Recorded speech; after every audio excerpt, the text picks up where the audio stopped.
Okay, so for this question from NJ, right, there's a sample of elements vaporized, ionized, pass through an electric field. The beam of Na gives an angle of deflection of 3 degrees. Okay, so given that alpha, right, this angle here is 1.8 degrees and is going towards the negative electrode, right? What is the unknown particle?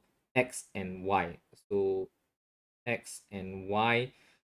X, if it's going towards a negative electrode, right, then itself must be positive. So positive, all of these tick the correct boxes.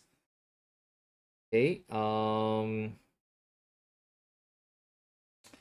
Given that the angle is 1.8, you probably have to do a little bit of calculation, but let's look at the Y, right? For Y is deflected towards the positive plate. So most likely it has to be a anion.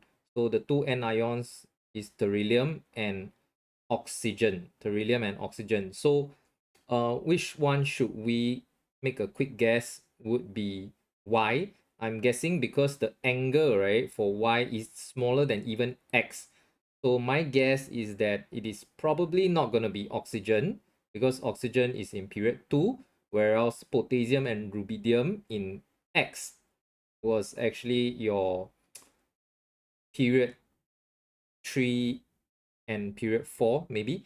Okay, so this definitely below period 2. So if you think about it, right, angle of deflection